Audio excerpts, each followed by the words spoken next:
The August heat shimmered above the dusty streets of Pyramid City, Nevada, when Catherine Louise collapsed at the altar in a heap of white muslin, her legs giving way beneath her like a newborn foal taking its first steps. Dakota Armstrong had been standing near the back of the small wooden church, his worn leather hat in his hands, watching what should have been another man's wedding. He had only come because his ranch hand Miguel had insisted that everyone in town attend, that it would be rude not to show support for Thomas Whitfield, the owner of the general store who had sent away for a bride from Boston. Dakota had no particular fondness for Whitfield, a man who charged too much for supplies and looked down his nose at anyone who worked with their hands.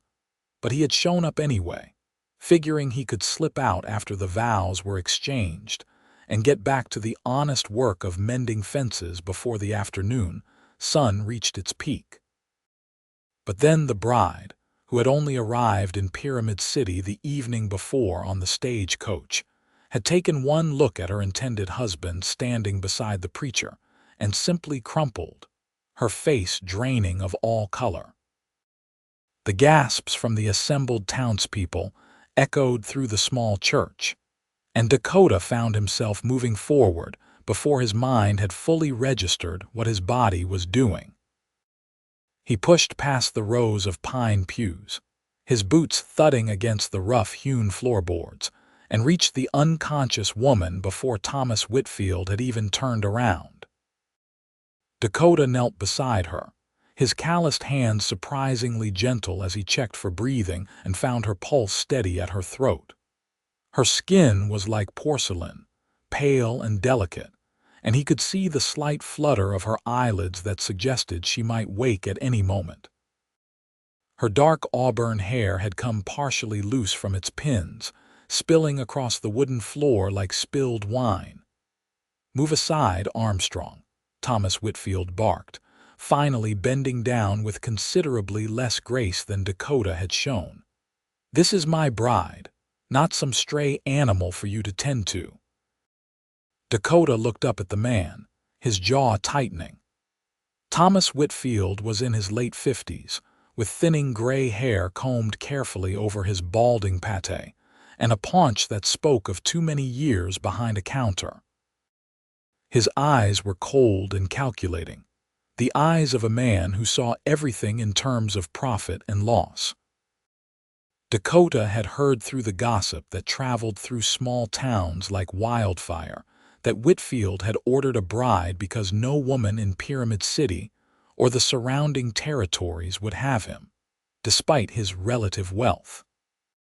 "She needs air and water," Dakota said, his voice level despite the growing discomfort in his gut. "This church is hotter than a smithy's forge, and she looks like she has not eaten properly in days." "That is none of your concern," Whitfield snapped. "Now move." But Dakota did not move. Instead, he looked down at the young woman again, noticing now the hollowness of her cheeks, the way her dress hung on a frame that should have been fuller, the slight trembling of her fingers even in unconsciousness. Something protective rose up in him, something he had not felt since his younger sister had died of fever 5 years ago, leaving him alone on the ranch his father had built. "She is a human being who needs help," Dakota said quietly, "whether you want to admit it or not." The preacher, Reverend Matthews, a kind man with white hair and spectacles that sat crooked on his nose, stepped forward. "Perhaps Dakota is right, Thomas. The young lady should be taken somewhere she can recover properly. We can continue the ceremony once she is feeling better." Thomas Whitfield's face reddened, but he could not argue with the preacher in front of the entire town. "Fine," he spat. "Take her to my house then, Armstrong, the one behind the store, and be quick about it." Dakota did not like the idea of taking her to Whitfield's house, but he had no authority to do otherwise. He slipped his arms beneath the unconscious woman, one under her knees and one supporting her back, and lifted her with ease. She weighed hardly anything, and up close he could see the shadows beneath her eyes, the slight chapping of her lips. How long had her journey been? And what had driven her to accept a proposal from a man she had never met, to travel across the entire country to marry a stranger? As he carried her down the aisle toward the church doors, he heard the murmurs of the townspeople, saw the curious looks and the disapproving frowns from some of the older women who thought it improper for an unmarried man to be carrying an unmarried woman, even in an emergency. Dakota ignored them all, focusing instead on getting the woman into the fresh air. Outside, the heat hit him like a physical force, but at least there was a breeze, dry and dusty as it was. He paused on the church steps, adjusting his grip, and that was when her eyes opened. They were gray, he noticed immediately, the color of storm clouds gathering over the mountains, and they were filled with confusion and fear. "Where?" she whispered, her voice hoarse. "Where am I?" "You are safe," Dakota said, surprised by the gentleness in his own voice. "You fainted in the church. I am taking you somewhere you can rest." Her eyes focused on his face, studying him with an intensity that made him strangely self-conscious. "You are not," she began, then stopped, swallowing hard. "You are not Thomas Whitfield." "No, madam," Dakota confirmed. "That would be the gentleman back in the church, the one you were about to marry." Something flickered across her face, an emotion Dakota could not quite name, and then she closed her eyes again. "I see," she whispered. "Then please just let me rest for a moment."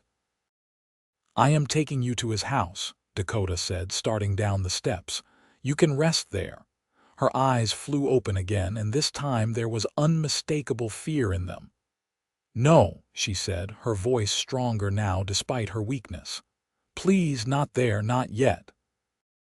"I cannot. I just need a moment to think, to breathe." Dakota stopped walking, standing in the middle of the dusty street with this strange woman in his arms, and made a decision that he knew would cause him trouble. "My ranch is not far," he said. "Just outside of town, about a mile west. I have a housekeeper who can tend to you properly. Make sure you eat something and get some real rest. Then, when you are feeling better, you can decide what you want to do." "That is not proper," she whispered, but there was hope in her voice. "No," Dakota agreed. "It is not. But neither is forcing a sick woman to go through with a wedding ceremony, or taking her to a house where she will be alone with a man she just met for the first time. My housekeeper, Maria, is a respectable widow who has been with my family for 20 years. She will make sure everything is proper." The woman studied his face again, and Dakota had the uncomfortable feeling that she was seeing right through him, reading things about him that he did not even know himself. Finally, she gave a small nod. "Thank you," she whispered. "My name is Catherine Louise." "Dakota Armstrong," he replied, then added, "though most folks just call me Dakota." He walked to where his horse, a sturdy chestnut mare named Rosie, was tied to the hitching post outside the church. It took some maneuvering to get Catherine situated on the horse while he climbed up behind her, but he managed it, keeping one arm firmly around her waist to make sure she did not fall. She was so light, so fragile feeling, that he found himself holding her more carefully than he would have held a crate of eggs. As they rode out of town, Dakota heard Thomas Whitfield shouting behind them, but he did not look back. He would deal with the man's anger later. For now, his only concern was getting Catherine to safety and making sure she recovered. The ride to his ranch took less than 20 minutes, and Catherine remained mostly silent, her body tense against his. Dakota could feel her trembling, though whether from fear, weakness, or the aftermath of fainting, he could not say. He found himself murmuring reassurances to her, the same kind of words he might use with a frightened horse, and was surprised when they seemed to help, when he felt her relax slightly against him. His ranch came into view, a modest spread of land with a two-story wooden house that his father had built with his own hands, a barn that had been expanded twice over the years, and several corrals where his horses grazed. It was not fancy, but it was clean and well-maintained, and Dakota felt a surge of pride as they approached. Maria emerged from the house before they had even dismounted, her weathered face creased with concern. She was a small woman in her 60s, with gray, streaked black hair always pulled back in a tight bun, and the kind of no-nonsense demeanor that had kept Dakota in line more than once over the years. "What has happened?" she demanded in her accented English, hurrying toward them. Maria had come to Nevada from Mexico with her late husband 30 years ago, and though she spoke English fluently, she had never lost the musical rhythm of her native tongue. "This is Catherine Louise," Dakota explained, carefully dismounting and then helping Catherine down. "She was supposed to marry Thomas Whitfield today, but she fainted at the altar. She needs food, rest, and someone to look after her properly." Maria's eyes narrowed. Thomas Whitfield, that old goat, no wonder she fainted. She took Catherine's arm gently but firmly. "Come, child. Let us get you inside and out of this heat. Dakota, you go tend to your horse and stay out of the way. This is women's business now."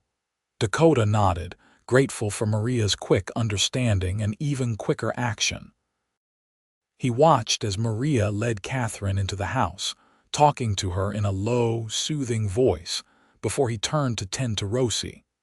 As he unsaddled his horse and brushed her down, his mind kept returning to Catherine. What was it about her that had stirred something in him? He had seen pretty women before, had even courted a few in his younger days, though nothing had ever come of it. His life was his ranch, his horses, the wide open spaces of Nevada where a man could breathe freely and build something with his own two hands. He had no time for romance, no patience for the complications that came with it. Yet he could not stop thinking about those gray eyes, or the way she had looked at him with such trust when he promised to help her. Dakota finished with Rosie and headed toward the house, but stopped when he heard the sound of hoofbeats approaching at speed. He turned to see Thomas Whitfield riding toward the ranch on a hired horse, his face red with anger and exertion. Behind him, trailing at a more sedate pace, was Sheriff Coleman, a fair man who Dakota respected. "Armstrong," Whitfield shouted, practically falling off his horse in his haste to dismount. "You have kidnapped my bride. I will see you arrested for this." Dakota stood his ground, his hands relaxed at his sides. "I did not kidnap anyone. Miss Louise needed medical attention and I provided it. Maria is looking after her now." "She is my mail-order bride," Whitfield snarled. "I paid good money for her passage here and I have the contract to prove it." "She is mine." The words made Dakota's blood boil, but he kept his voice level. "She is not property, Whitfield. She is a person and she was ill. Any decent man would have wanted her to receive proper care." Sheriff Coleman finally reached them, dismounting with a sigh. He was a tall man with graying temples and the kind of tired eyes that came from seeing too much of human nature's darker side. "Now, Thomas, Dakota is right. The girl was clearly unwell. There is no crime in making sure she gets help." "But I have a contract," Whitfield insisted, pulling a folded piece of paper from his jacket pocket. "She agreed to marry me. She came all this way for that purpose. Armstrong has interfered with a legal agreement." "Let me see that," Sheriff Coleman said, taking the paper and reading it over. His expression grew more troubled as he read. Finally, he looked up at Whitfield. "This contract says she agreed to travel here and marry you, provided you were as represented in your letters. Is that not correct?" "Yes, that is what it says," Whitfield said impatiently. "And I was exactly as I represented myself." "Were you?" Dakota asked quietly. "How old are you, Whitfield?" What does that have to do with anything? Whitfield blustered. How old? Dakota repeated. 58, Whitfield admitted. But I told her I was a mature, established businessman. That is not a lie. And what did she think that meant? Sheriff Coleman asked. Did you send her a photograph? Whitfield's silence was answer enough. I thought not, the sheriff said. Thomas, you may have a contract, but the young lady has the right to change her mind if she feels she was misled. Let her rest and recover, and then we will hear what she has to say about all this. In the meantime, there will be no charges filed against Dakota for helping someone in need. Whitfield looked like he wanted to argue further, but the sheriff's firm expression left no room for debate. Fine, he spat. But I will be back tomorrow to speak with her, and she had better honor our agreement. He remounted his horse and rode off, his back stiff with outrage. Sheriff Coleman watched him go, then turned to Dakota with a small smile. You have a talent for stirring up trouble, Dakota. Did not mean to, Dakota said honestly. I just could not stand by and watch her be forced into something when she was clearly unwell. I know, the sheriff said. And between you and me, I am glad you did it. Thomas Whitfield is not a bad man exactly, but he is not a kind one either. The thought of that young woman tied to him for life does not sit well with me. He paused, studying Dakota carefully. But you be careful too. Do not let your good intentions lead you into something complicated. This situation is not as simple as it seems. Dakota nodded, understanding the warning. I will make sure everything stays proper. Maria is here, and I will keep my distance. See that you do, the sheriff said, mounting his horse. I will come by tomorrow to check on Miss Louise and see what she wants to do. Until then, try not to cause any more excitement. As the sheriff rode away, Dakota stood in his yard, looking up at the house where Catherine was resting. What had he gotten himself into? He had no claim on this woman, no right to involve himself in her affairs. She had come here to marry Thomas Whitfield, and perhaps once she had rested and eaten properly, she would decide to honor that agreement. The thought bothered him more than it should have. He walked into the house, removing his hat and hanging it on the peg by the door. The house was quiet except for the soft murmur of voices coming from the spare bedroom on the ground floor. That had been his sister's room once, before the fever took her. It had sat empty for 5 years, the door closed, the furniture covered with sheets. He had not been able to bring himself to do anything with it. Maria emerged from the bedroom, closing the door softly behind her. Her expression was troubled. That poor girl, she said quietly. She is exhausted and half-starved. She says she has been traveling for nearly 3 weeks, and that the food on the trains and stagecoaches was scarce and often spoiled. She has been sick for days but pushed on because she had nowhere else to go. Nowhere else to go, Dakota repeated. What about her family back in Boston? Maria shook her head. She said she has no family left. Her parents died last year within months of each other, first her father from a heart ailment, then her mother from grief and pneumonia. They left her with debts she could not pay. She lost the house, lost everything. The mail-order bride agency was her only option to avoid the streets or worse. Dakota felt his chest tighten with sympathy and anger. So she was desperate, and Whitfield took advantage of that. Many men do, Maria said sadly. This is the world we live in, Dakota. Women alone have few choices, especially women without money or family. She paused, then added, but she is safe here for now. I have given her some broth and bread and she is resting. She will sleep for many hours, I think. Her body needs it. Thank you, Maria, Dakota said sincerely. I know this is an imposition. It is no imposition to help someone in need, Maria replied firmly. But Dakota, you must think carefully about what comes next. This girl cannot stay here indefinitely. People will talk and her reputation will be ruined.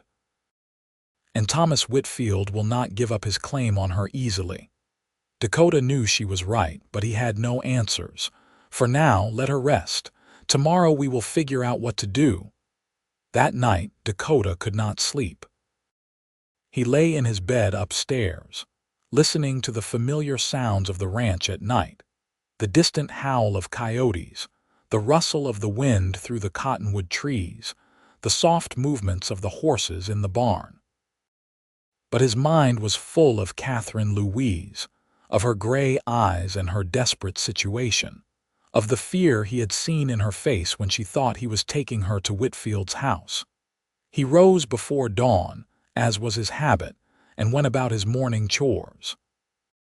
He fed the horses, repaired a section of fence that had come loose, and checked on the cattle that grazed in his south pasture. It was honest, hard work, the kind that usually cleared his mind and settled his thoughts. But today it did nothing to ease the restlessness inside him. When he returned to the house for breakfast, he found Maria in the kitchen, preparing eggs and bacon. "She is still sleeping," Maria said before he could ask. "But that is good. Sleep is the best medicine." Dakota sat at the table, accepting the plate Maria set in front of him. The food was good, as it always was, but he barely tasted it. He was halfway through his meal when he heard a soft footstep and looked up to see Catherine standing in the doorway. She looked better than she had yesterday. Some color returned to her cheeks, her hair brushed and pinned properly. She was still wearing the white dress from the wedding, though Maria had clearly helped her out of the more restrictive underpinnings. Even rumpled and travel-worn, it was a lovely dress, simple but well-made. "Good morning," she said softly. "I hope I am not intruding." Dakota stood immediately, nearly knocking over his chair in his haste. "Not at all. Please sit. Maria, can you get Miss Louise some breakfast?" "Of course," Maria said, already moving to prepare another plate. "And how are you feeling this morning, child?" "Much better, thank you," Catherine said, settling carefully into the chair across from Dakota. "I cannot thank you both enough for your kindness. I am sorry for causing such trouble." "You have caused no trouble," Dakota said firmly. "You were ill. Anyone would have done the same." Catherine smiled faintly. "I do not think that is true, but I appreciate the sentiment." She accepted the plate Maria handed her and began to eat with careful, delicate bites. After a moment, she looked up at Dakota again. "I suppose I owe you an explanation." "You owe me nothing," Dakota said, but he was curious. Catherine set down her fork, folding her hands in her lap. "When my parents died, they left me with nothing but debts. I tried to find work, but Boston is not kind to women alone. The positions available to me were few and the wages insultingly low. I could barely afford a room in a boarding house, let alone food or clothing. I saw an advertisement for the mail-order bride agency and thought perhaps it was a chance for a new start." "What did Whitfield tell you about himself?" Dakota asked. "He said he was an established businessman in a growing town, that he could provide a comfortable life for a wife," Catherine said. "His letters were polite, if not warm. He made no mention of his age, and I suppose I assumed he was perhaps in his 30s or early 40s. When I saw him yesterday standing at the altar, I realized how wrong I had been. And then I looked at his face, at the coldness in his eyes, and I knew that even if I could go through with the marriage, I would be miserable. But I had nowhere else to go, nothing to return to. The shock of it all, combined with the exhaustion and hunger, I suppose it was simply too much." Dakota felt a surge of anger at Whitfield, at the circumstances that had driven Catherine to such desperation, at the unfairness of a world that gave women so few choices. "You have a choice now," he said. "You do not have to marry him if you do not want to." "But the contract," Catherine began. "The contract can be challenged," Dakota said. "If he misrepresented himself, which he clearly did, then you have grounds to refuse. Sheriff Coleman understands that." Catherine looked down at her hands. But then what do I do? I have no money to return to Boston, even if there was anything to return to. I have no family, no prospects. At least if I marry Mr. Whitfield, I will have a roof over my head and food to eat. There are other options, Dakota said, though he was not sure what those options were yet. Maria, who had been listening quietly, spoke up. You could stay here for a while, help me with the housework. Dakota could pay you a small wage, enough to save up some money and figure out what you want to do. Catherine looked startled. I could not impose on you like that. It would not be an imposition, Maria said firmly. This house is too big for just me to manage, and Dakota is always complaining that his clothes are not mended fast enough. You would be earning your keep. Dakota shot Maria a grateful look. He had not been complaining about anything, but he understood what she was doing. She was giving Catherine a way to stay that would not damage her reputation, that would give her time to recover and make a clear-headed decision about her future. What do you think? Dakota asked Catherine gently. Would you like to stay for a while, at least until you are fully recovered and have had time to consider your options? Catherine looked between him and Maria, her gray eyes bright with unshed tears. You would do that for me, even though you do not know me at all? Yes, Dakota said simply. Everyone deserves a chance to choose their own path, especially someone who has been through as much as you have. A single tear slipped down Catherine's cheek, and she brushed it away quickly. Then yes, she whispered. I would like to stay at least for a little while, thank you. Thomas Whitfield did not take the news well when he arrived later that morning with Sheriff Coleman. Dakota met them in the yard, his arms crossed over his chest, while Catherine watched nervously from the window. This is ridiculous, Whitfield blustered. She has a contract with me. I have spent good money bringing her here, and now she is refusing to honor our agreement. Mr. Whitfield, Sheriff Coleman said patiently.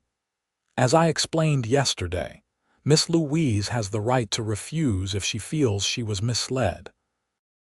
And given that you failed to accurately represent your age or appearance, I would say she has valid grounds.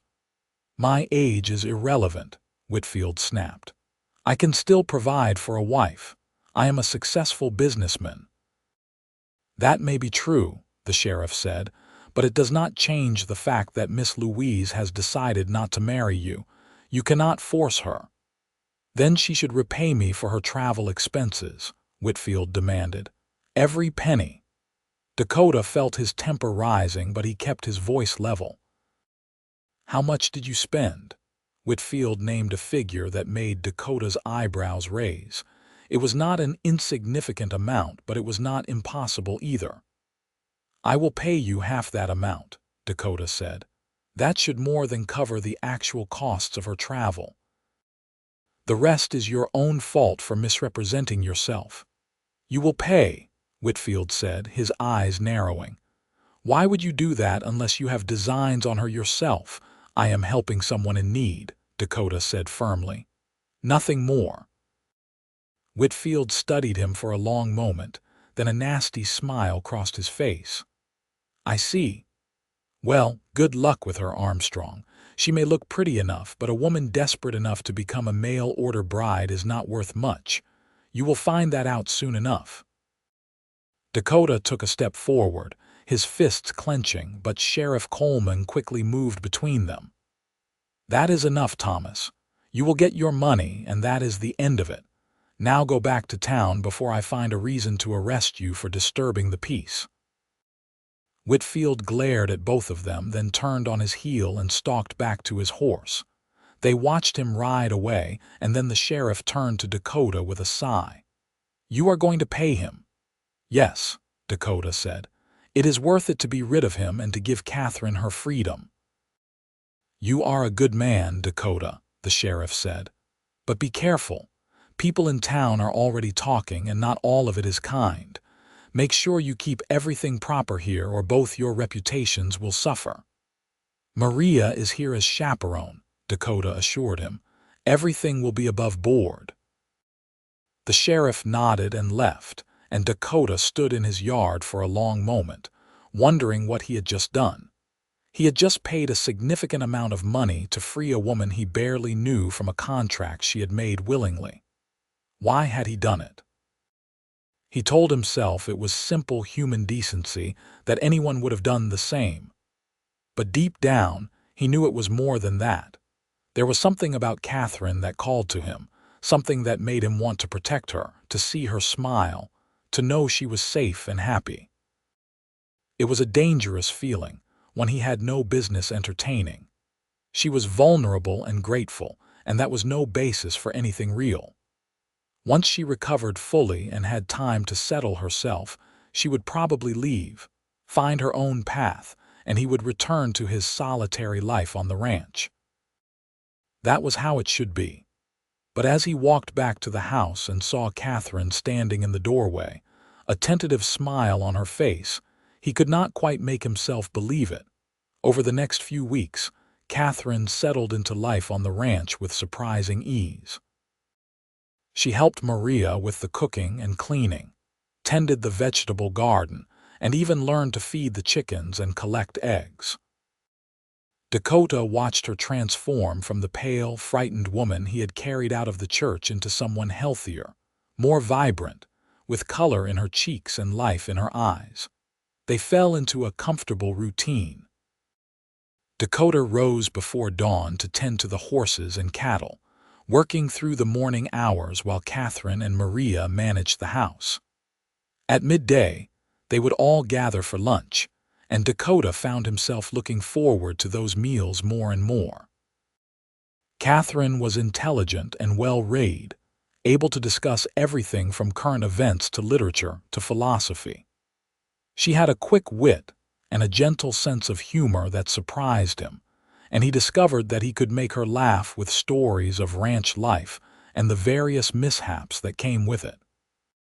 In the evenings, after supper, they would sometimes sit on the porch together while Maria retreated to her own small house on the edge of the property.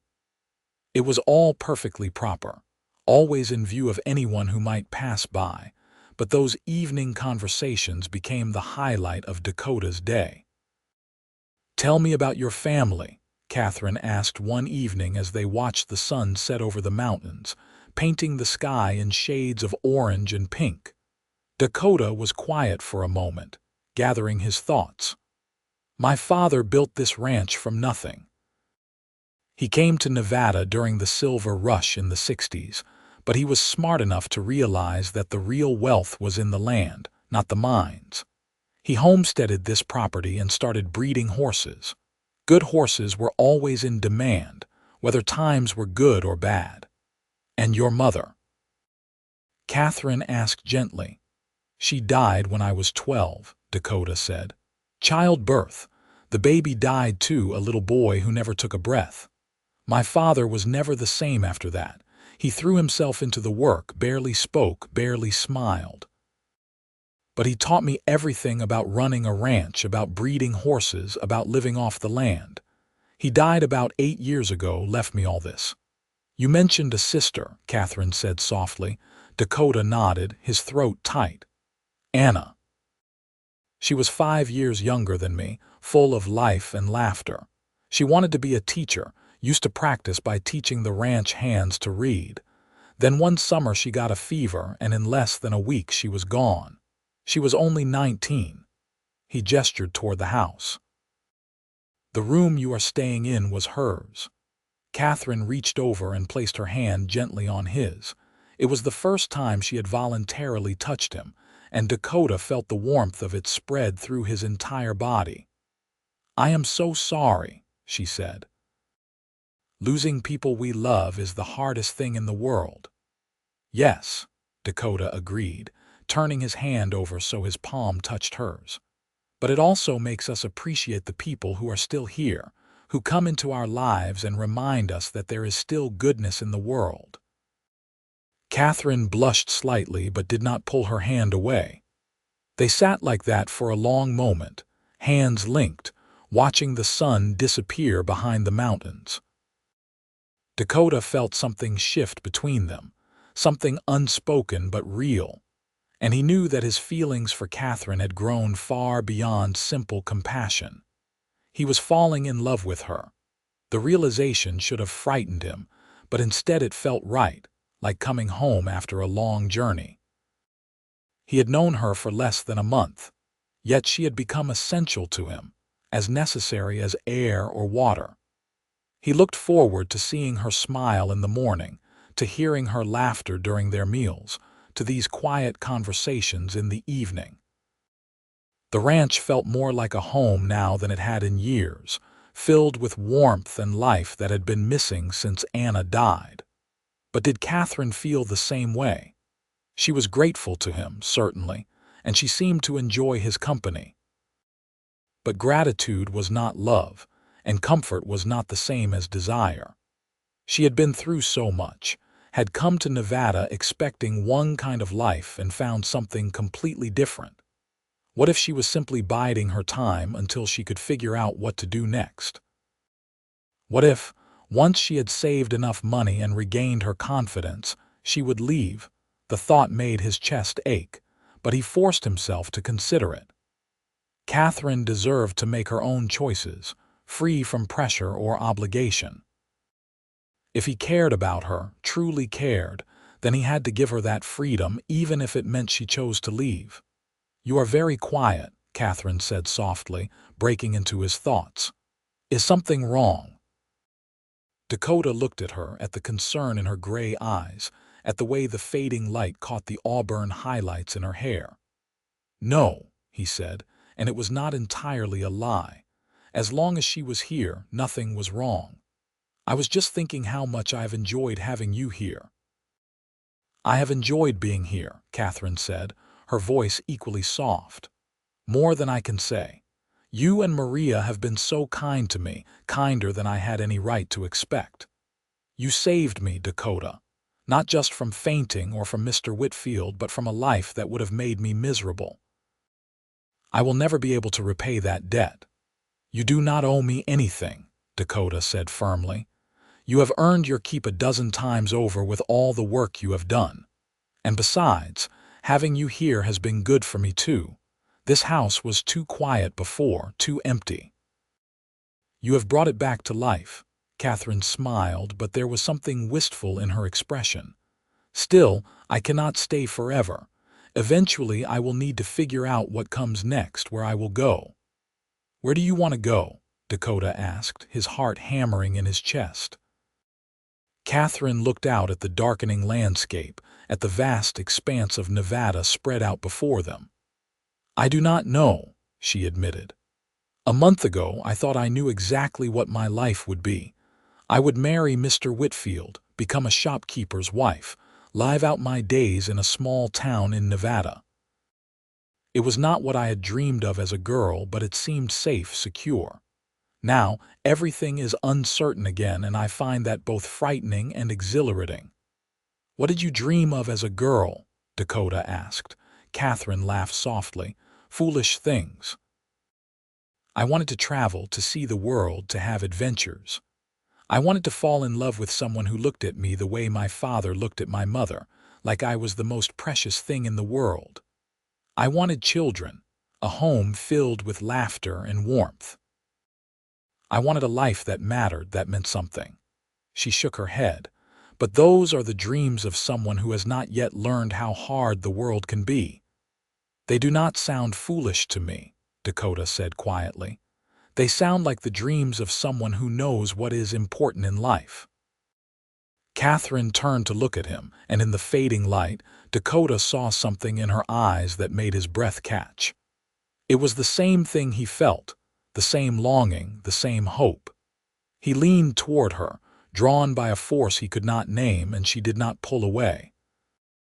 But before their lips could meet, they heard the sound of a horse approaching at speed. Dakota pulled back reluctantly and stood, his hand instinctively moving to the gun at his hip. In this part of Nevada, unexpected visitors in the evening were rarely good news. The rider emerged from the gathering darkness, and Dakota relaxed slightly when he recognized Miguel, his ranch hand. Miguel was a few years younger than Dakota, a skilled horseman who had been working at the ranch for the past 3 years. He was breathing hard, his face creased with worry. "Boss," Miguel called out, sliding off his horse before it had fully stopped. "We have got trouble. Some of the cattle in the south pasture have been run off, rustlers by the look of the tracks." Dakota cursed under his breath. Cattle rustling was a constant problem in Nevada, with vast stretches of open land and too few lawmen to patrol it all. He had been lucky so far, only losing a few head here and there, but this sounded more serious. "How many head?" he asked. "Maybe 15, 20, Miguel replied. "The tracks head south toward the canyon country. If they get the cattle into those canyons, we will never find them." Dakota's mind raced, calculating. 20 head of cattle represented a significant loss, money he could not afford to simply write off. But pursuing rustlers in the dark was dangerous, and the canyon country was treacherous even in daylight. "We will go at first light," he decided. "Get some rest, make sure the horses are ready. We ride out at dawn." Miguel nodded and led his horse toward the barn. Dakota turned back to Catherine, who had stood and was watching him with worried eyes. "You are going after them," she said. "It was not a question." "I have to," Dakota said. "Those cattle represent months of work, money I need to keep the ranch running. I cannot just let them go." "Is it dangerous?" Catherine asked. Dakota hesitated, then decided she deserved honesty. "It can be. Rustlers are usually armed and they are not likely to give up the cattle without a fight. But Miguel and I know this land and we are both good shots. We will be careful." Catherine reached out and gripped his arm. "Please be careful," she said, her voice intense. "Come back safely." The concern in her voice, the fear in her eyes, told Dakota everything he needed to know about her feelings for him. She cared perhaps as much as he cared for her. The knowledge filled him with warmth and determination. "I will," he promised. "I have too much to come back to." That night, Dakota checked his guns, prepared supplies for the pursuit, and tried to get some rest. But sleep eluded him, his mind full of Catherine and the interrupted moment on the porch. What would have happened if Miguel had not arrived? Would she have let him kiss her? Would she have kissed him back? He rose before dawn, as planned, and found Maria already in the kitchen preparing food for him to take. She pressed a package wrapped in cloth into his hands, her face stern. "You be careful out there," she ordered, "and you come back to us. That girl upstairs is worried sick about you, even though she is trying to hide it." "I will come back," Dakota promised. "Watch over her while I am gone." "Of course," Maria said. "Now go before you lose the light." Dakota and Miguel rode out as the first rays of sunlight touched the eastern horizon, following the tracks south. The trail was clear enough, the rustlers having made no attempt to hide their passage. That worried Dakota. Either they were supremely confident, or they were trying to lead pursuers into a trap. They rode for hours, deeper into the canyon country where the land became a maze of red rock formations and narrow passages. The heat was intense, bouncing off the canyon walls and making both men and horses sweat. Dakota kept his eyes on the tracks, on the surrounding terrain, alert for any sign of ambush. It was nearly noon when they spotted the rustlers. There were 3 of them, hardened men with the look of outlaws about them, driving the stolen cattle through a narrow canyon. Dakota and Miguel hung back, assessing the situation. 3 against 2 was not good odds, especially when they had no way of knowing how skilled the rustlers were with their weapons. "What do you think, boss?" Miguel asked quietly. Dakota studied the canyon, noting the high walls, the limited exits, the way the cattle were bunched together making movement difficult. Then he smiled grimly. "I think we can use this terrain to our advantage." If we can get above them, get them boxed in, we might be able to take them without anyone getting hurt." They dismounted and led their horses up a narrow trail that wound up the canyon wall. It was hard going, the path treacherous, but they finally reached a position above the rustlers. From there, they could see everything, could cover both exits from the canyon. Dakota took a deep breath and called out, "This is Dakota Armstrong. You are driving stolen cattle through my land. Turn them around and ride away, and we will call it even." The rustlers reacted instantly, pulling their guns and scanning the canyon walls. One of them, a tall man with a scarred face, shouted back, "These are not your cattle. We bought them fair and square." "That is a lie, and you know it," Dakota called back. "I can see my brand from here. You have one chance to ride away. Take it." The scarred man exchanged glances with his companions, and Dakota saw the calculation in their faces. They were weighing their options, trying to figure out how many men they were up against, whether they could fight their way out. Then the scarred man made a mistake. He raised his gun and fired toward where Dakota's voice had come from. The bullet struck rock a few feet from Dakota's position, sending up a spray of red dust.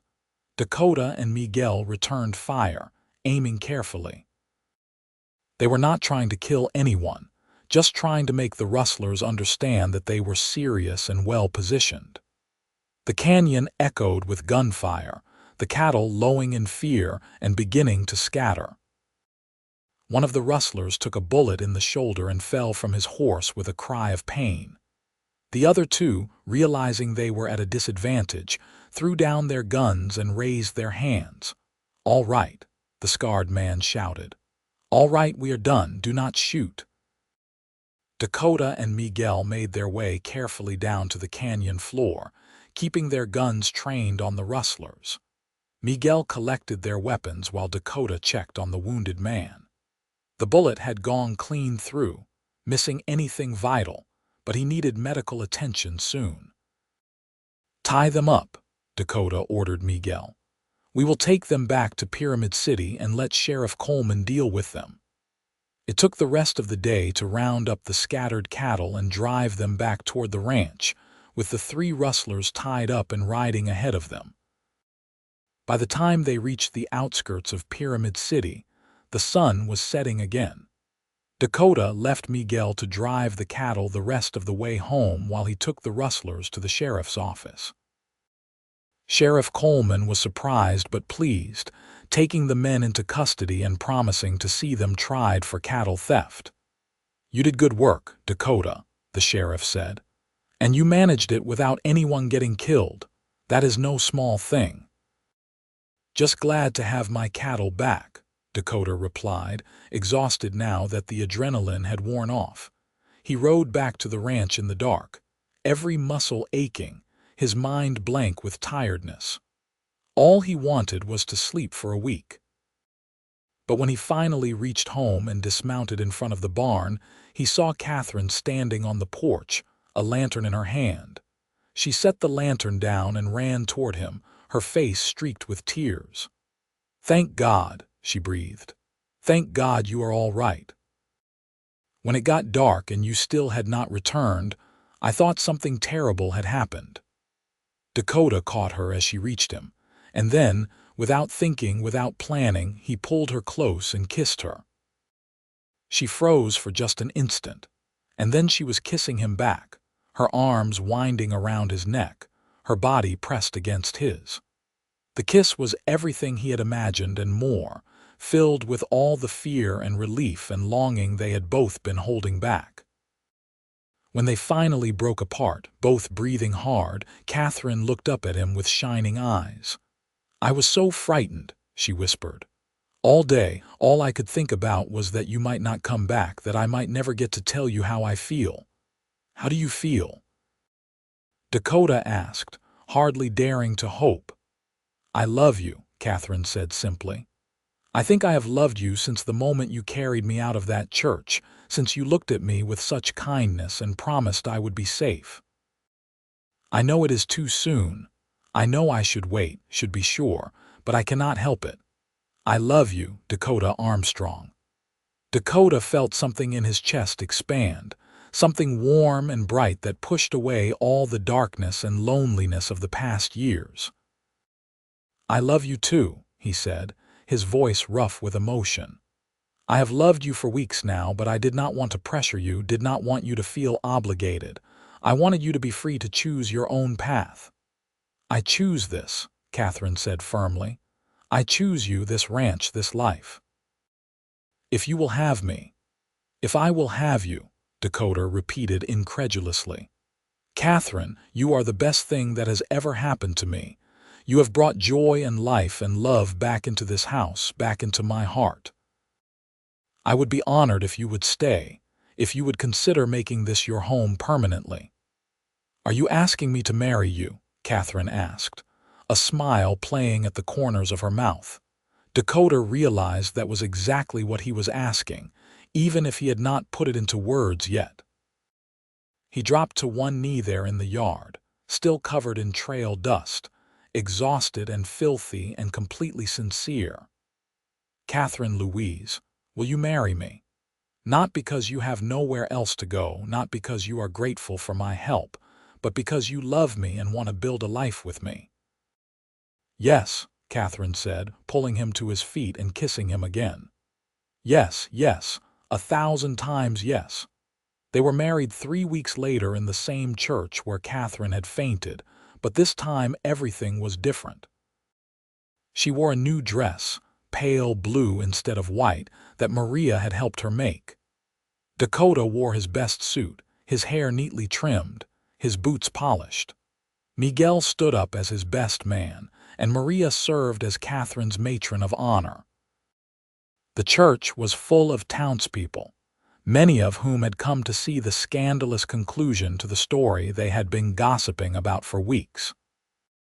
But there was no scandal, only genuine joy as Dakota and Catherine spoke their vows, their love for each other clear in every word, every glance, every touch. When the preacher pronounced them husband and wife, Dakota kissed Catherine with all the tenderness and passion in his heart, and the assembled crowd erupted in applause.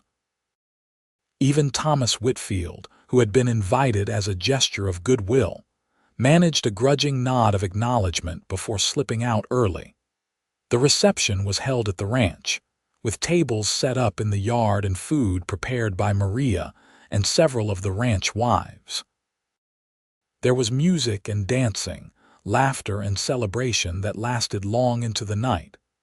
Dakota danced with his bride under the stars, holding her close, marveling at how his life had changed in just a few short weeks. "Happy," he murmured into her ear. "Happier than I ever thought possible," Catherine replied. "I came to Nevada expecting a life of mere survival, of making do with whatever I could get. Instead, I found love, real love, and a home where I truly belong." "I am the lucky one," Dakota said. "You have made me remember what it means to live, not just exist. You have filled this house with warmth and laughter. You have given me a future I actually want to wake up to every morning." As the evening wound down and the guests began to depart, Dakota and Catherine stood together on the porch, watching the stars. Maria had diplomatically retired to her house, giving them privacy, and the ranch was quiet except for the usual night sounds. "Are you nervous?" Dakota asked gently. Catherine smiled up at him.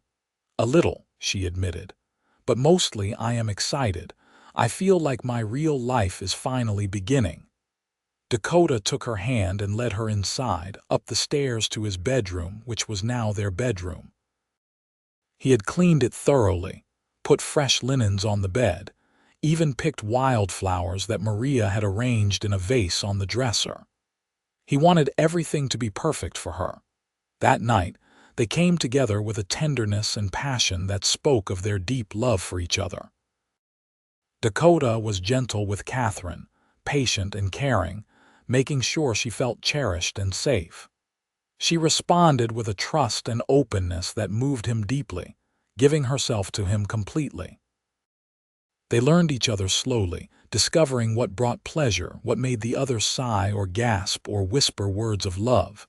Afterward, they lay tangled together, Catherine's head on Dakota's chest, his arms wrapped protectively around her. "I love you," he whispered into her hair. "I will spend the rest of my life making sure you never regret choosing me." "I could never regret it," Catherine murmured sleepily. "You are my home, Dakota. Wherever you are, that is where I belong." The months that followed were the happiest of Dakota's life. He and Catherine settled into married life with an ease that surprised them both. She took over full management of the household, working alongside Maria to keep everything running smoothly. She learned to ride a horse, tentatively at first but with growing confidence, and would sometimes accompany Dakota when he checked on the cattle or mended fences. She transformed the house, adding small touches that made it feel more like a home. Curtains for the windows, quilts for the beds, a herb garden by the kitchen door. She convinced Dakota to open up Anna's old room again, to stop treating it like a shrine to the past. Together, they went through Anna's things, keeping what was precious and giving away what could be useful to others. It was painful but also healing, a way of honoring Anna's memory while making space for the future. Catherine also became friends with many of the women in town, joining the church ladies' circle and the quilting group. She had a natural warmth and genuine interest in others that endeared her to people.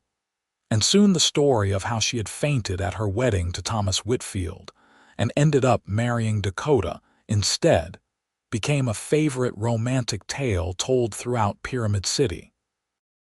As for Thomas Whitfield, he eventually found another mail-order bride, a widow from Ohio who was closer to his own age and who seemed to appreciate his practical nature. Dakota and Catherine were polite when they encountered him in town, and eventually the awkwardness faded into mere distant acquaintance. Almost a year to the day after their wedding, Catherine came to Dakota with news that filled them both with joy and trepidation. She was with child. Dakota was ecstatic but also worried, his memories of losing his mother and infant brother still sharp despite the passage of years. "I will be fine," Catherine assured him, taking his hands in hers. "I am strong and healthy, and we will get the best doctor we can find. Our child will be born healthy and whole, I am certain of it." She was right. In the spring of 1879, Catherine gave birth to a son they named Daniel, after Dakota's father. The labor was long and difficult, and there were moments when Dakota feared he would lose her, but Catherine proved as strong as she had claimed. When he finally heard his son's first cry and saw Catherine smiling tiredly up at him, tears streaming down her face, he felt a joy so intense it was almost painful. Daniel was a healthy, robust baby with his mother's gray eyes and his father's dark hair. Dakota was terrified of him at first, this tiny creature who depended on them for everything. But Catherine was patient, teaching him how to hold the baby, how to change him, how to soothe him when he cried. Gradually, Dakota's fear transformed into a fierce protective love. This was his son, his and Catherine's, a living symbol of their love. 2 years later, Catherine gave birth to a daughter they named Rose, after Dakota's mother. She had Catherine's auburn hair and Dakota's smile, and she was doted on by her older brother from the moment she arrived. The house was filled with the sounds of children, laughter and crying and the pattering of small feet, and Dakota could hardly remember what the silence had been like before. Maria, getting older now but still vigorous, took to her role as honorary grandmother with enthusiasm. She taught Daniel Spanish songs and told both children stories of Mexico. Miguel married a girl from town and built a small house on the ranch property, and soon their children were playing with Dakota's, the ranch becoming a small community of its own. The years passed in a blur of hard work, family dinners, birthdays and holidays, the endless cycle of ranch life. Dakota and Catherine faced challenges together, droughts and harsh winters, fluctuating cattle prices and the occasional trouble with rustlers or wild animals. But they faced everything as partners, their love growing deeper with each passing year. On their 10th wedding anniversary, Dakota took Catherine back to the spot where they had first really talked, where he had almost kissed her before Miguel interrupted with news of rustlers. They stood there as the sun set, his arms around her waist, her head resting against his shoulder. "You ever wonder what your life would have been like if you had married Thomas Whitfield?" Dakota asked. Catherine shuddered dramatically. "Only in my worst nightmares. No, I am exactly where I am meant to be, with exactly who I am meant to be with. You saved me, Dakota, in every way a person can be saved." "You saved me too," Dakota said quietly. "I was just existing before you came, going through the motions of life without really living it. You gave me a reason to live again, a reason to hope and dream and plan for the future." "Then we saved each other," Catherine said, turning in his arms to face him. "And we built something beautiful together. Our children, our home, our life. I would not change a single thing." Dakota kissed her then, a kiss that held all the love and passion and commitment of their 10 years together. When they broke apart, both smiling, Catherine had tears in her eyes. "What is it?" Dakota asked, concerned. "I am just happy," Catherine said. "So happy that sometimes it overwhelms me. I think about that terrified girl who stepped off the stagecoach in Pyramid City, who fainted at the altar because she could not face the life she had agreed to. And I can hardly believe she was me. You gave me the courage to choose my own happiness, and I will be grateful for that for the rest of my life." "You always had that courage," Dakota said. "I just gave you a safe place to find it." They walked back to the house hand in hand, toward the warmth and light and laughter of their children. Maria had prepared a special anniversary dinner, and the whole family gathered around the table, talking over each other, sharing stories and jokes, completely comfortable in each other's presence. Daniel, now 10 years old, was already showing signs of his father's skill with horses. He talked excitedly about a new foal that had been born that week, how he had helped with the birth, how the foal had taken its first wobbly steps. Rose, at 8, was more interested in books and learning, constantly asking questions about everything, driving her parents crazy and delighting them in equal measure. As Dakota looked around the table at his family, at the life he and Catherine had built together, he felt a contentment so deep it was almost frightening. This was what happiness looked like, he realized. Not dramatic or exciting, but steady and real, built on love and trust and the daily choice to be there for each other. Years continued to pass. Daniel grew into a fine young man, eventually taking over more and more of the ranch work. Rose became a teacher, fulfilling the dream that Anna had once held, teaching in the small schoolhouse that Pyramid City had finally built. Catherine's hair gained threads of silver, and Dakota's face gained lines around his eyes from squinting into the sun. But their love remained as strong as ever. They faced losses, too. Maria passed away peacefully in her sleep at the age of 78, and they mourned her deeply, burying her in the small cemetery outside town with full honors. Miguel eventually retired from ranch work, though he remained on the property, happy to spend his days with his grandchildren. Thomas Whitfield died in 1891, and Dakota and Catherine attended his funeral out of respect. His wife, the widow from Ohio, seemed genuinely sad at his passing, and Catherine found herself hoping that he had found some happiness in his final years. In 1895, Dakota and Catherine celebrated their 20th wedding anniversary with their children's spouses, and their 3 grandchildren. The ranch had prospered, expanded, become one of the most successful in the region. But more than that, it had become a true home, a place of love and laughter and family. That night, as they lay in bed together, Catherine traced the lines of Dakota's face with gentle fingers. "Do you know what I love most about our life together?" she asked. "What?" Dakota asked, catching her hand and kissing her palm. "That we chose each other," Catherine said. "Not because we had to, not because circumstances forced us, but because we truly wanted to. Every day for 20 years we have chosen each other, chosen this life, chosen love. And I would make the same choice every time." "As would I," Dakota said, pulling her close. "You are the best thing that ever happened to me, Catherine Armstrong. You always will be." They fell asleep in each other's arms, as they had done for 20 years, as they would continue to do for many years to come. The new century arrived, bringing with it changes both small and large. The railroad expanded, bringing more people to Nevada. Towns grew, technologies advanced, the Wild West began to fade into history and legend. But through it all, Dakota and Catherine's love endured, a constant in a changing world. When Dakota turned 60, Catherine threw him a surprise party at the ranch, inviting everyone they had ever known.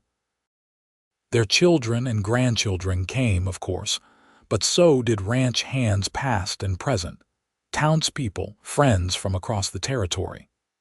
The celebration lasted all day and into the night, filled with stories and laughter and genuine affection. Sheriff Coleman, now retired and gray-haired, pulled Dakota aside at one point during the party. "You are a lucky man, Dakota Armstrong," he said, gesturing toward Catherine, who was laughing with a group of friends. "Do not I know it," Dakota agreed. "Best decision I ever made, carrying her out of that church." "You know," the former sheriff said thoughtfully, "I have thought about that day many times over the years. What you did was risky, could have caused you serious problems. But you did it anyway because it was the right thing to do. You gave that young woman her freedom, her choice, and in return you found love. There is a lesson in that, I think." "What lesson is that?" Dakota asked. "That when you do right by others, when you act with kindness and courage, good things come back to you," the sheriff said. "Not always, not guaranteed, but often enough to restore your faith in the world." Dakota thought about that as he watched Catherine. The sheriff was right. He had helped Catherine not expecting anything in return, simply because it was the decent thing to do. But in helping her, he had saved himself from a life of loneliness and isolation. In giving her freedom, he had found his own freedom to love and be loved. As the party wound down and the last guests departed, Dakota and Catherine walked through their house, seeing it through fresh eyes. Every room held memories, layers upon layers of life lived fully and well. The kitchen where Catherine had learned to cook Western food, making countless meals for their family. The living room where they had sat by the fire on cold winter nights, reading or talking or simply being together. The bedroom where their children had been conceived and born, where they had shared their most intimate moments. "We have had a good life," Catherine said, leaning against Dakota as they stood in the upstairs hallway. "We have," Dakota agreed. "And God willing, we will have many more years together." Catherine looked up at him, her gray eyes as beautiful as they had been the first day he saw her. "Do you ever think about that day in the church, about how different everything could have been?" "Sometimes," Dakota admitted. "If Miguel had not insisted I go, if I had not been standing near the back, if I had hesitated even a moment longer, so many things that could have gone differently." "But they did not," Catherine said firmly. "We found each other against all odds and we built something beautiful." That was not luck or chance, Dakota. That was destiny. Dakota smiled and kissed her forehead. Maybe it was. All I know is that I am grateful for every moment, every day, every year we have had together. They continued their tradition of sitting on the porch in the evenings when weather permitted, watching the sun set over the land Dakota's father had claimed all those years ago. Sometimes they talked, sometimes they sat in comfortable silence, but always they were together, their hands linked, their hearts in harmony. Daniel eventually took over full operation of the ranch, proving to be as skilled and dedicated as his father. He married a girl from town, a practical woman named Sarah who was a perfect match for him. Rose married a lawyer from Carson City and gave them 3 more grandchildren, though she continued to teach, passionate about education. As Dakota and Catherine moved into their later years, they took joy in watching their grandchildren grow, seeing their features and mannerisms reflected in these young faces. They told stories of the old days, of how they met, of the Wild West as it had once been. The grandchildren listened with wide eyes, hardly able to imagine a time when Pyramid City had been nothing but a few wooden buildings and a lot of dust. In 1910, on a warm spring evening, Dakota and Catherine celebrated their 35th wedding anniversary. It was a quieter affair than some of their previous celebrations, just family and a few close friends, but it was no less meaningful. After dinner, Dakota took Catherine's hand and led her to the porch. The sun was setting, painting the sky in the brilliant colors they had watched together thousands of times, but it never got old, never lost its beauty. 35 years, Catherine mused. It seems like yesterday and a lifetime ago all at once. I remember every moment, Dakota said. From the instant I saw you fall at that altar to this very second. Every day has been a gift.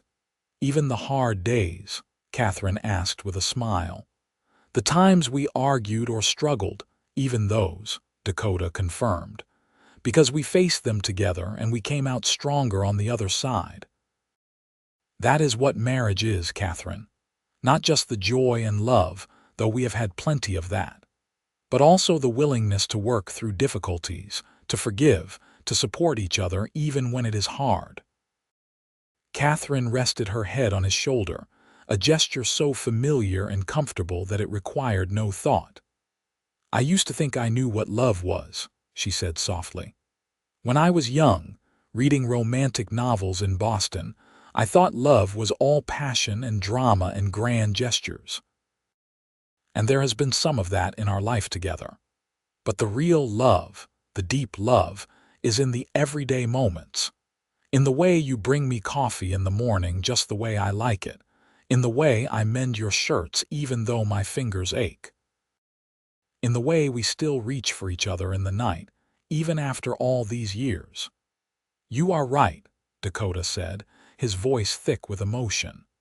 The grand gestures matter, but it is the small, constant acts of love that build a life together, and I have loved building this life with you.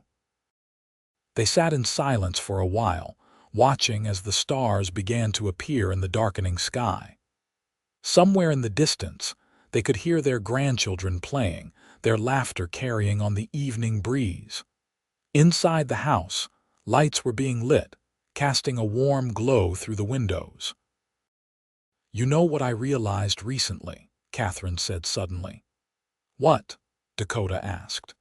If I had married Thomas Whitfield that day, if you had not carried me away, I would never have known what real love feels like. I would have lived and died without experiencing this completeness, this sense of belonging so deep it becomes part of your very soul.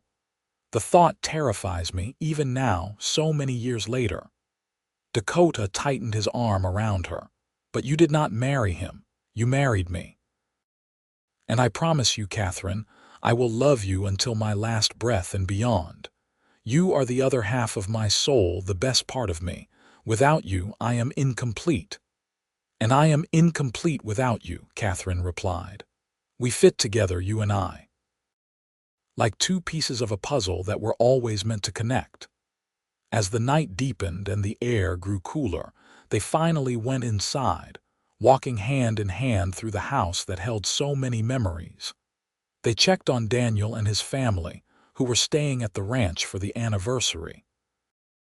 They said goodnight to Rose and her husband, who had traveled from Carson City for the occasion.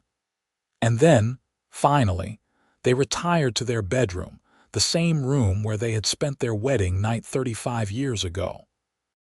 As they prepared for bed, moving around each other with the easy familiarity of decades together, Catherine caught sight of herself in the mirror. Her hair was mostly silver now, her face lined with the years, her body thicker and softer than it had been as a young woman.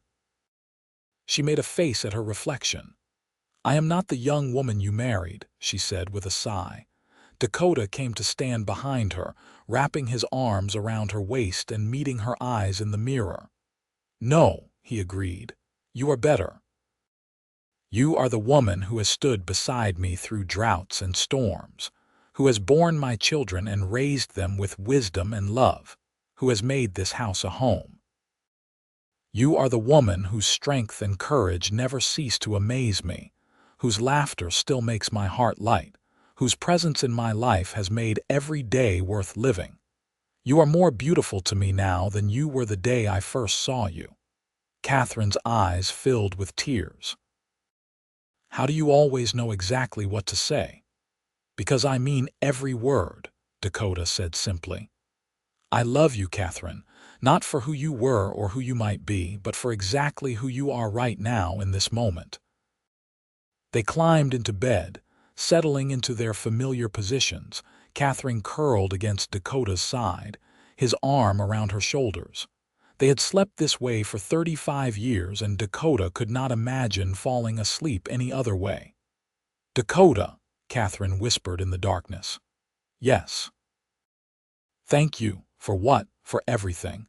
For carrying me out of that church, for giving me a choice, for loving me. For this life we built together. For every moment, every memory, every precious day, thank you." Dakota kissed the top of her head, breathing in the familiar scent of her hair.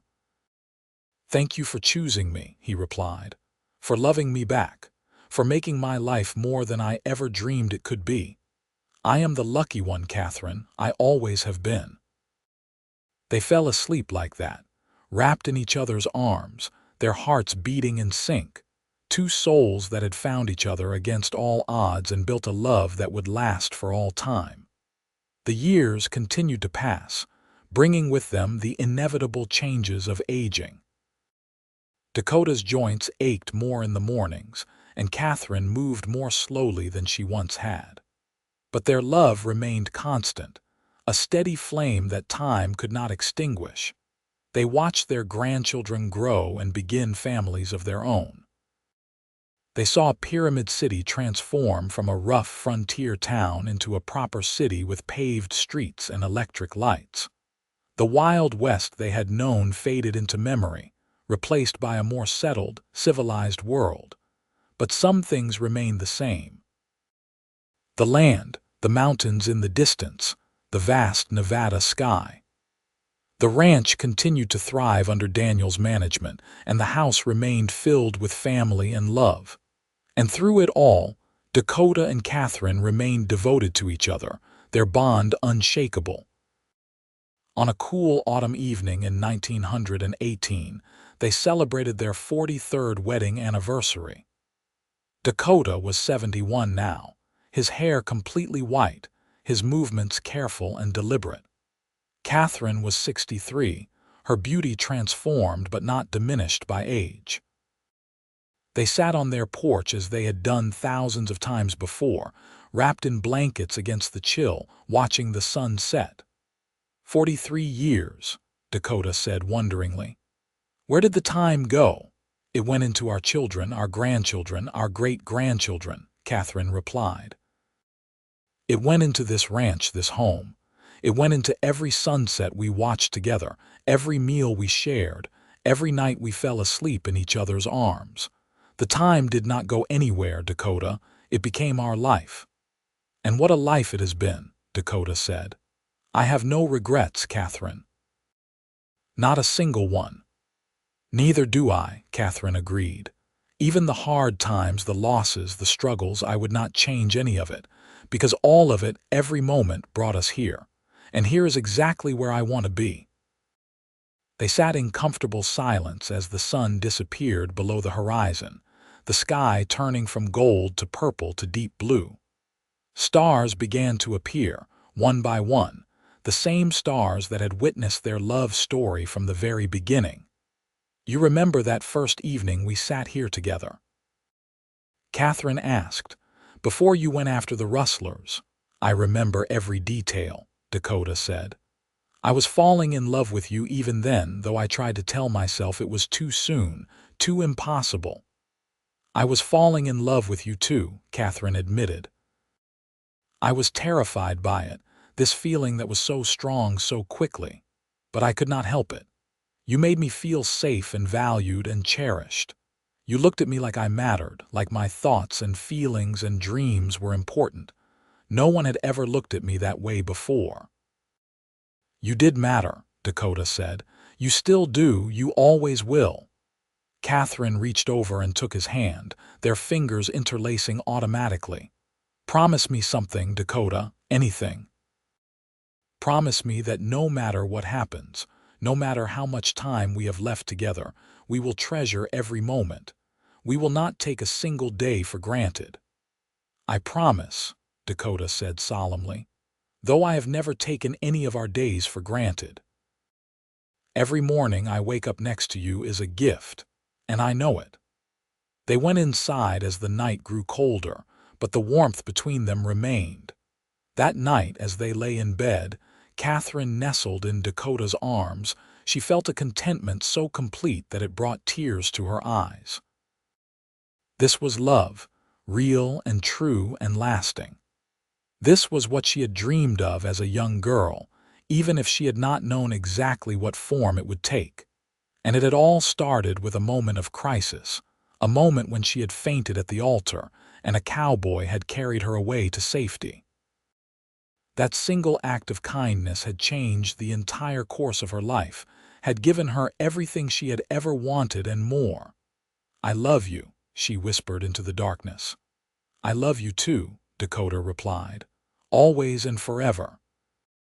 Dakota Armstrong passed away peacefully in his sleep on a warm summer night in 1921, at the age of 74.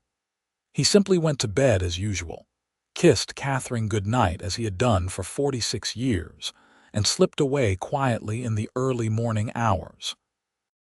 Catherine woke to find him gone, and though her heart broke, she was grateful that he had gone peacefully, without pain or suffering. She held his hand for a long time, memorizing the feel of it one last time, and told him all the things she had told him thousands of times before. That she loved him, that he had made her life beautiful, that she would carry him in her heart until they met again. The funeral was well attended, the church packed with family and friends and people whose lives Dakota had touched over his 74 years. Catherine sat in the front pew, surrounded by her children and grandchildren, and listened as people spoke of Dakota's kindness, his fairness, his dedication to family and community. But no one understood him the way she did. No one knew the depth of his love or the gentleness of his soul the way she did. She lived for 5 more years after Dakota's death, remaining on the ranch, tended to lovingly by her children. She still sat on the porch every evening, watching the sunset, though now she sat alone, talking to Dakota as if he were still beside her. She told him about the grandchildren's achievements, about changes to the ranch, about her day. And sometimes, in the quiet of the evening, she swore she could feel his presence, his love surrounding her like a warm embrace. Catherine Louise Armstrong passed away in her sleep on a spring morning in 1926, exactly 5 years to the day after Dakota's death. Her children found her peaceful in her bed, a smile on her face, her hand outstretched as if reaching for someone. They buried her next to Dakota in the small cemetery outside Pyramid City, under a shade tree where wildflowers grew. The headstone reads simply, Dakota Armstrong, beloved husband, father, and grandfather, and Catherine Louise Armstrong, beloved wife, mother, and grandmother.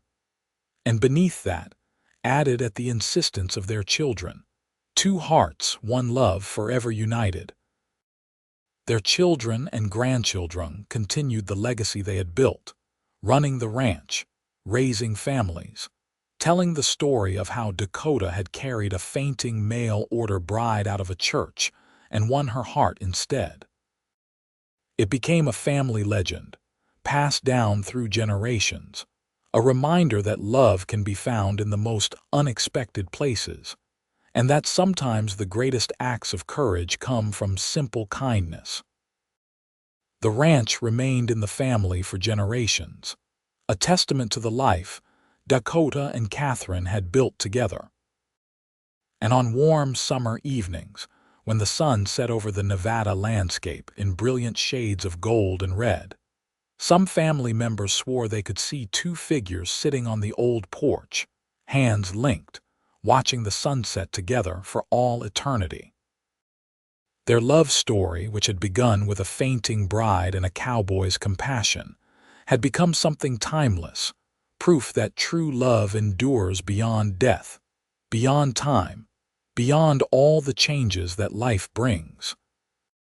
In the end, what mattered was not how they met or the obstacles they overcame, but the fact that they chose each other, loved each other completely, and built a life together that was rich with meaning and joy. And that, after all, is what every great love story is really about.